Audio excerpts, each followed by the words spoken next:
Police, Princeton Junction.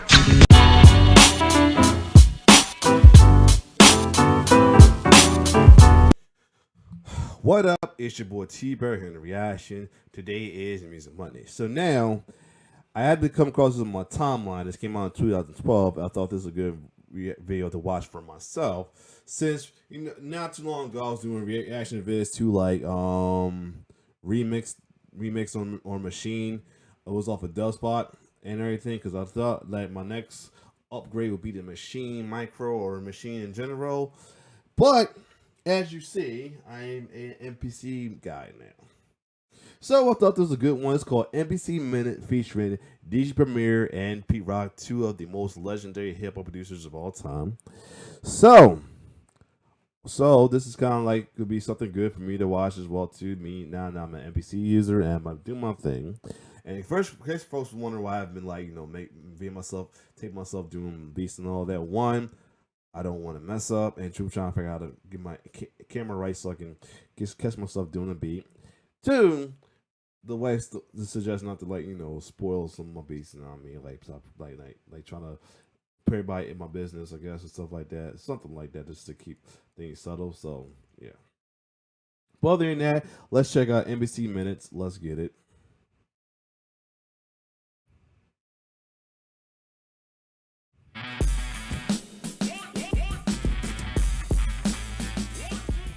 All right, what's up, everybody? This is Sean C.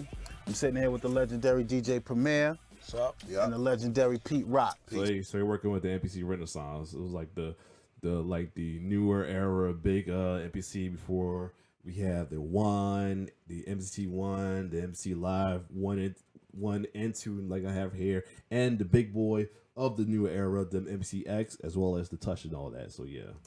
Peace. Yeah. So we're sitting here in front of the new MPC Renaissance, but these guys have been working on MPCs for years, and I just wanted to talk to them and kind of find out like what made y'all use the MPC and what was the first machine you had, first MPC you had.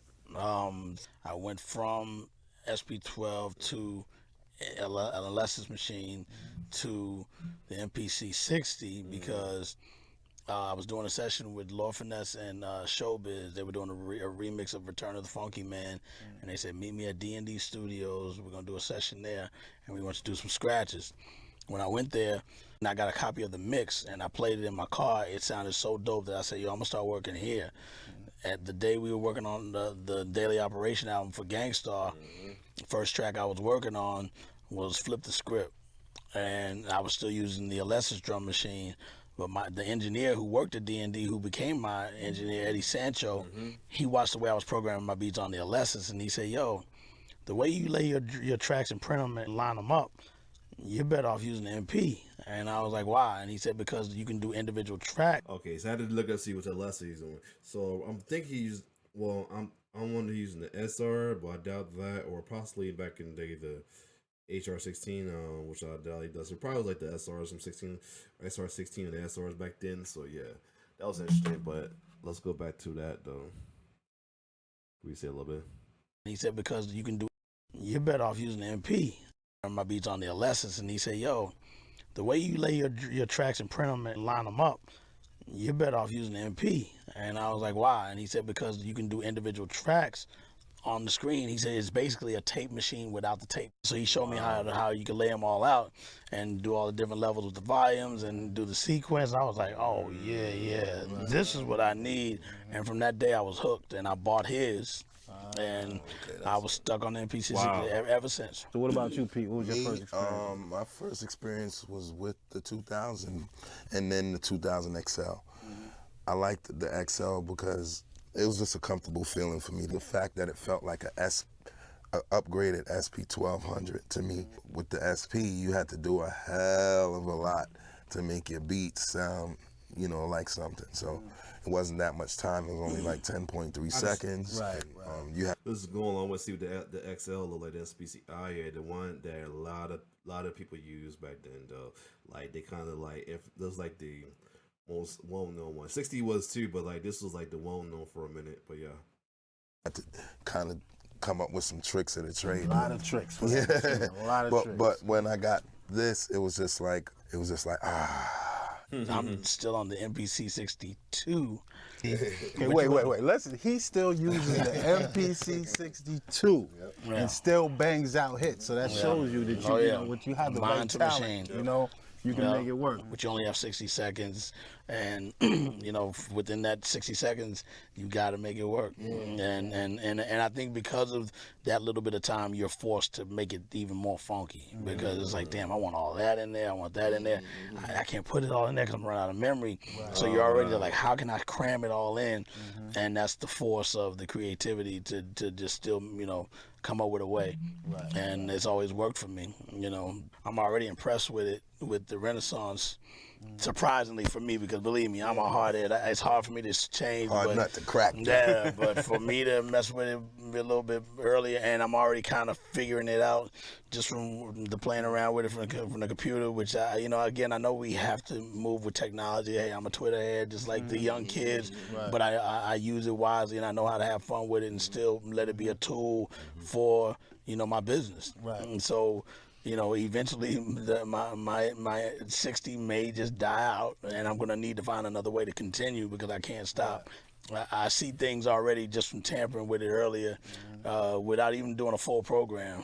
That's already got me wanting to mess around with it, you know, for like future work. What are y'all working on now? Y'all doing a project together, right? Yeah, we're gonna do P-Rock versus Premier. It'll be one half the album will be all Premier produced, the other half will be Pete, and then the first single I'm actually gonna produce him, and they're gonna rhyme over my beats. That's gonna be Fun stuff, the jump man. off. Yeah, so Nice. Is there anybody that you've seen like really go in on an MPC and make it do something that you didn't know that it can do on any of them? Lord Finesse, the 4000.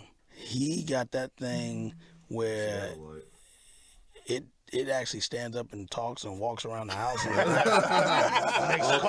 it makes coffee. You know? That's the one that had like the only one that had like the special writing, the yellow writing on. That's pretty nice. That motherfucker's big too.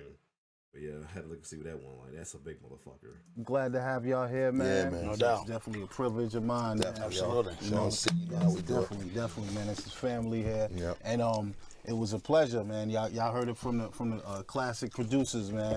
These guys are legends. It's MPC Renaissance. Hopefully a new Renaissance is coming now. Hey man, piece together. That's wow. That's all you That's get. all you gonna get. Nice.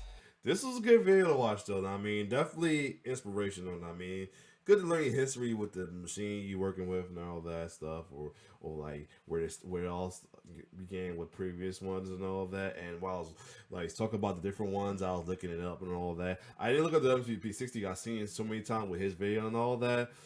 But yeah, but this was a good video to watch, though. You know what I'm saying, two the best in the game, though, and how they kind of started with NPC and all that, and then how they did start with the SP12 first, or some further than that, even Maria doing the Alessis, though. Yeah, he was. Yeah, that's talented. Fucking Alessis was like, compared to the other, that's almost like a launch pad with LED screen in them. Like, dude, that's crazy. It's kind of like a launch pad or an MPC Studio. Or a machine micro in a way, but somewhat lesser and all. That's crazy. But other than that, this was good.